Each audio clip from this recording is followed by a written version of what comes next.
Hello students, हमारी BA BSc final year की book चल रही थी लीनियर अलजेब्रा, जिसमें हम चैप्टर नंबर 5 कर रहे थे रैंक एंड नलिटी। उसमें हमने कुछ थ्योरम्स कर ली थी और एक दो डेफिनेशन कर ली थी। आज हम आगे की 2 थ्योरम करेंगे और नेक्स्ट वीडियो में हम एग्जांपल्स करके ये चैप्टर ख़त्म कर देंगे। ठीक है, आज की जो हमारी पहली थ्योरम है वो है fundamental theorem of vector space homomorphism. इसी टाइप की एक थ्योरम आपने पढ़ी थी ग्रुप्स एंड रिंग्स की बुक में। वहाँ पे क्या थी? Fundamental theorem of group homomorphism. अब थ्योरम किस पे आ गई है? वेक्टर स्पेस होमोमॉर्फिज्म पे।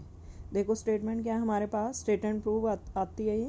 Late T from U to V be a linear transformation, then u by kernel t is isomorphic to t of u। T हमें linear transformation दे दिया है, यू से वी पे हमें ये शो करना है कि ये दोनों स्पेसेस आपस में आइसोमॉर्फिक हैं। अब हमने आइसोमॉर्फिज्म की डेफिनेशन क्या पढ़ी है? जब भी हमें दो स्पेस को आइसोमॉर्फिक शो करना होता है तो हम कैसे करते हैं? हमें पहले उन दोनों स्पेसेस के बीच में एक मैप डिफाइन करनी पड़ेगी और उस मैप को क्या प्रूव करना पड़ेगा कि वो लीनियर ट्रांसफॉर्मेशन है और आइसोमॉर्फिज्म है। अगर ये प्रूव हो जाता है तो वो दोनों स्पेस कैसे हो जाएंगे? आइसोमॉर्फिक हो जाएंगे। ठीक है, अब बार बार हमें कर्नल टी ना लिखना पड़े इसलिए हमने कर्नल टी को क्या नाम दे दिया? डब्ल्यू नाम दे दिया।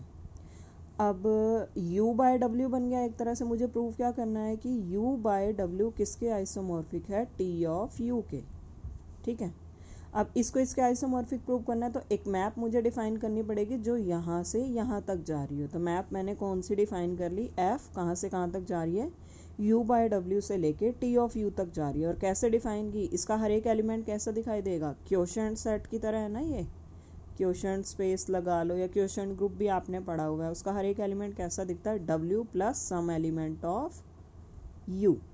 ठीक है, तो इसका आर्बिट्ररी एलिमेंट उठाया w प्लस u और इसका एलिमेंट कैसा दिखाई देगा? t of u। u कहाँ से आ रहा है? यहाँ से आ रहा है। ठीक है, ये हमने डिफाइन कर दी।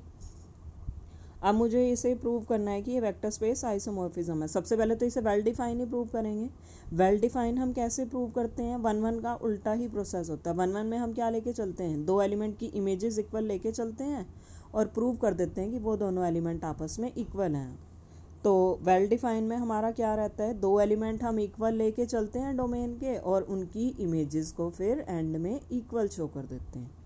तो हमने दो एलिमेंट लिए डोमेन से, एक w प्लस u1 और एक w प्लस u2, और क्या एज्यूम कर लिया कि ये दोनों एलिमेंट आपस में इक्वल हैं। अब u2 को इधर लेके जा सकते हैं। ठीक है, अब ये वाला w अगर मुझे हटाना है तो मुझे क्या करना पड़ेगा? u1 माइनस u2 कभी भी w के इक्वल तो नहीं जाएगा ना, ये तो एक एलिमेंट है। एलिमेंट हमेशा बिलोंग करता है बड़े वाले सेट से। तो u1 माइनस u2 कहाँ बिलोंग कर गया? w में। w है क्या? कर्नल t था ना हमारा w, और कर्नल में हमारे पास कौन से एलिमेंट जाते हैं? जिनकी इमेज अंडर t 0 के इक्वल होती है। इसका मतलब u1 माइनस u2 की इमेज अंडर t किसके इक्वल जाएगी? 0 के इक्वल। और t क्या है? लीनियर ट्रांसफॉर्मेशन ऑलरेडी हमें गिवन है कि t एक लीनियर ट्रांसफॉर्मेशन है। इसको सेपरेट कर सकते हैं। t of u1 minus t of u2 किसके इक्वल हो जाएगा? 0 के इक्वल। और t ऑफ u1 किसके इक्वल हो जाएगा? t ऑफ u2 के इक्वल।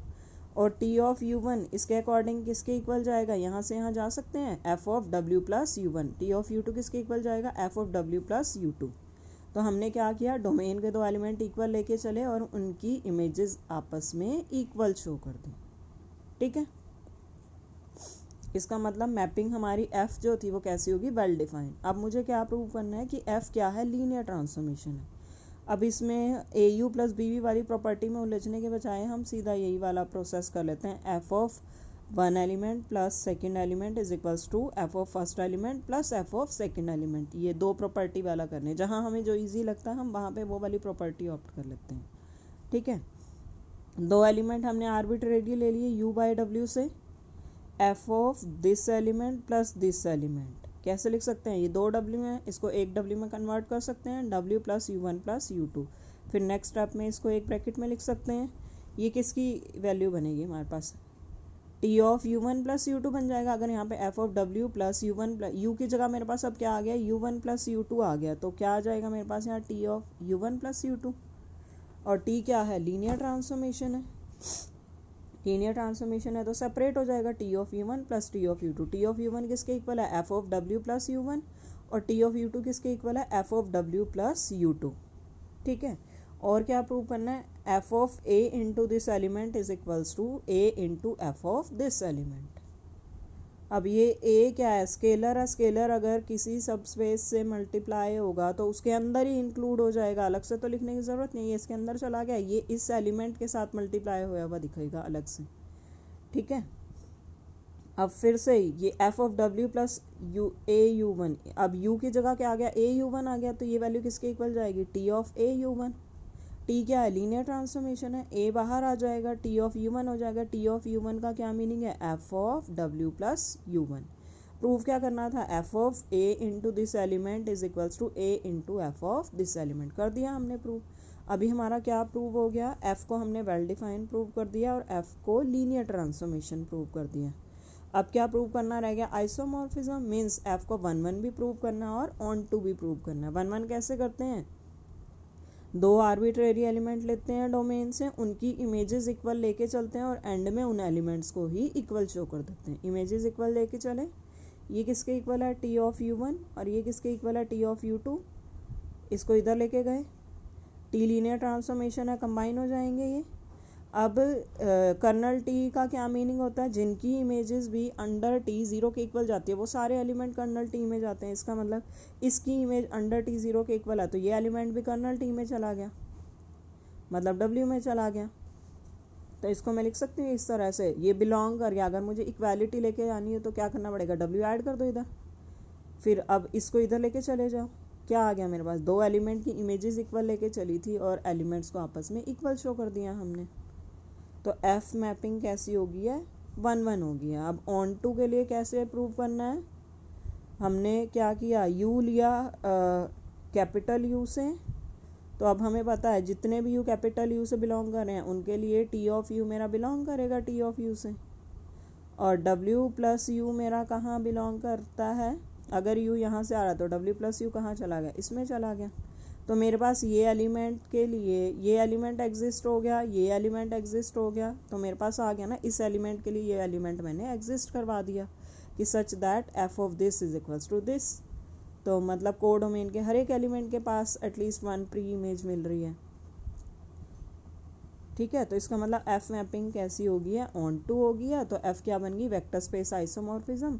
जैसे ही ऑन टू हुई तो वो मैपिंग जो हमने डिफाइन की थी यहाँ से यहाँ तक, तो इसका मतलब ये दोनों स्पेस आपस में आइसोमॉर्फिक हो जाएंगे। U by W isomorphic to T of U, W क्या था, कर्नल टी, तो ये हो गया U by kernel T isomorphic to T of U. Prove क्या करना था, यही करना था।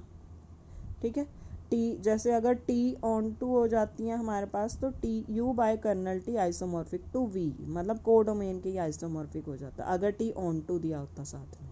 ठीक है, एक और थ्योरम देख लेते हैं। देखो उससे पहले एक डेफिनेशन है, टी अगर मेरे पास u से v तक लीनियर ट्रांसफॉर्मेशन है then we define the dimension of R T as rank of T.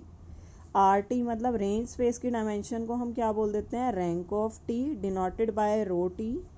And dimension of N T, null space के डायमेंशन को क्या बोलते हैं, नलिटी ऑफ टी, और डिनोट किससे करते हैं, म्यू टी से। अब एक चीज़ करेक्ट करना चाह रही हूँ, मैंने शायद पता नहीं किस चैप्टर में बोल दिया था, किसी और थ्योरम को सिल्वेस्टर लॉ बोल दिया था, तो वो करेक्ट करनी है। सिल्वेस्टर लॉ वो नहीं था, ये वाला था, पता नहीं बाय मिस्टेक मैंने कैसे बोल दिया, बस ये ध्यान रख लेना आप, सिल्वेस्टर लॉ ये वाला है। ठीक है, स्ट्रेट एंड प्रूव भी आता है, नेमिंग थ्योरम है। देखो अब हमारे पास क्या है, टी अगर यू से वी तक लीनियर ट्रांसफॉर्मेशन है तो हमें प्रूव करना है rank T plus nullity T किसके इक्वल है, डायमेंशन ऑफ यू, या फिर कैसे लिख सकते हैं, rho T plus mu T is equals to dimension of U. ठीक है, सबसे पहले मुझे किसी डायमेंशन का सारा काम चल रहा है तो मुझे किसी ना किसी का बेसिस तो एज्यूम करना पड़ेगा, तो मैंने नल स्पेस का बेसिस एज्यूम कर लिया u1 u2 um। अगर नल स्पेस का ये बेसिस है तो इसका मतलब इसके अंदर जितने एलिमेंट है वही डायमेंशन बन जाएगी नल स्पेस की, मतलब म्यू टी की वैल्यू क्या आ जाएगी, m आ जाएगी। अब नल स्पेस किसका सब स्पेस होता है, u का सब स्पेस होता है, मतलब डोमेन का होता है ना।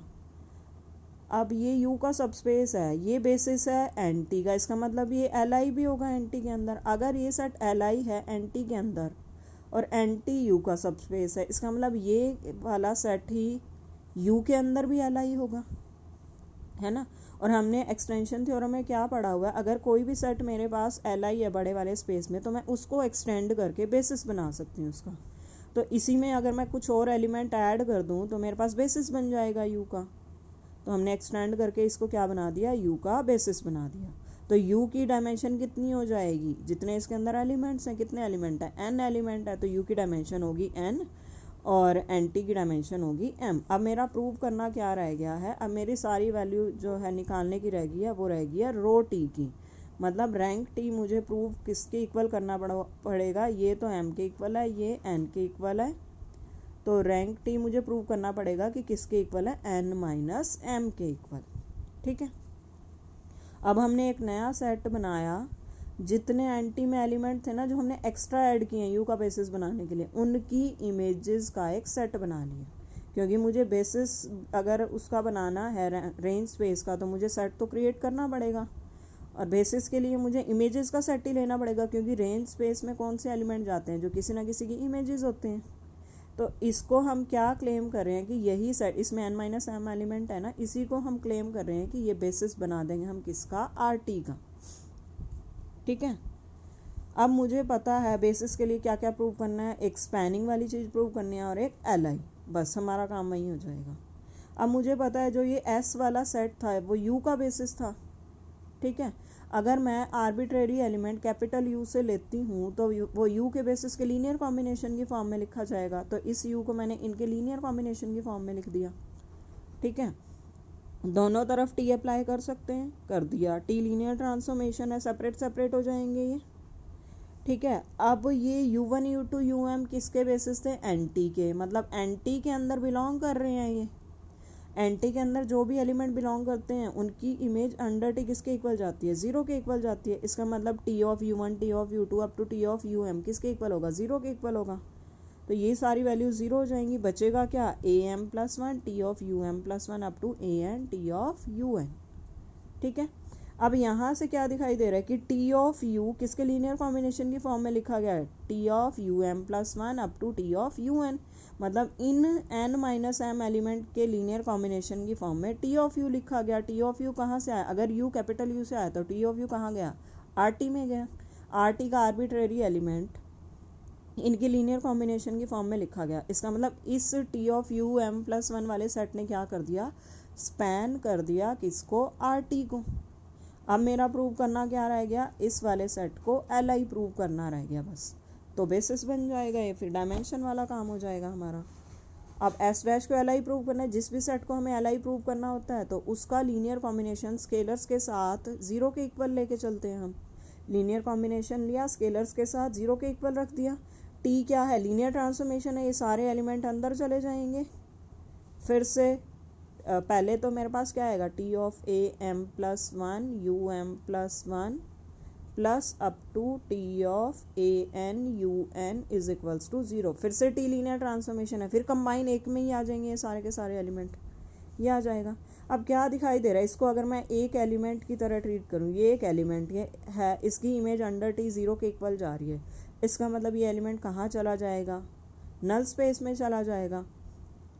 नल स्पेस में ये एलिमेंट चला गया, नल स्पेस का बेसिस मेरे पास प्रेजेंट है। अब नल स्पेस का बेसिस अगर प्रेजेंट है तो उसका कोई भी एलिमेंट उठाऊंगी वो लीनियर कॉम्बिनेशन में बेसिस के में लिखा जाएगा।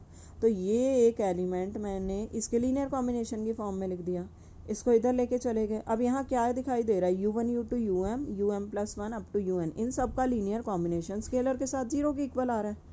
और u1 u2 यू क्या था, बेसिस था u के लिए, बेसिस था तो वो एल आई होगा। एल आई का क्या मीनिंग होता है, जब जब उन एलिमेंट्स का लीनियर कॉम्बिनेशन स्केलर्स के साथ जीरो के इक्वल लिया जाएगा तब तब वो सारे के सारे स्केलर जीरो हो जाएंगे। इसका मतलब ये सारे बी आई और ए आई जीरो के इक्वल आ जाएंगे। मेरी रिक्वायरमेंट क्या है, मुझे बी आई से कोई लेना देना नहीं है, मेरा काम, मेरी ज़रूरत क्या थी, इन ए आई को ज़ीरो के इक्वल प्रूव करना। तो यहाँ से मेरे ए आई मैंने उठाए ज़ीरो के इक्वल, ये वाले यूज़ कर दिए यहाँ पे। यहाँ क्या था, T of you M plus one का लीनियर कॉम्बिनेशन स्केलर्स के साथ जीरो के इक्वल था, और जिन स्केलर्स के साथ जीरो के इक्वल था वो सारे स्केलर्स किसके इक्वल आ गए हैं, जीरो के इक्वल आ गए। इसका मतलब ये सेट कैसा बन गया, T of you M plus one वाला सेट एल आई बन गया, स्पैन हमने पीछे प्रूव कर दिया है, स्पैन कर दिया इसने आर टी का और एल आई बन गया, इसका मतलब ये बेसिस बन गया आर टी के लिए।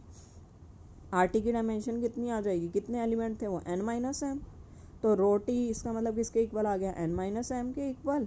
तो यहाँ से हमारे पास क्या बन जाएगा, rho T plus mu T is equals to N. यही हमें प्रूव करना था। ठीक है स्टूडेंट, एक वीडियो और बन जाएगी बस आपकी, जो आपके ये एग्जाम्पल्स पे बेस्ड होगी और आपका ये चैप्टर ख़त्म हो जाएगा। इसके साथ ही जितना मैंने सेकेंड यूनिट में करवाना था वो ख़त्म हो जाएगा। ठीक है, फिर थर्ड यूनिट आपकी स्टार्ट हो जाएगी। उम्मीद करती हूँ सबको समझ में आ गया होगा। अगर फिर भी किसी की कोई क्वेरी रह जाती है तो आप मुझसे पूछ सकते हो। Thank you students.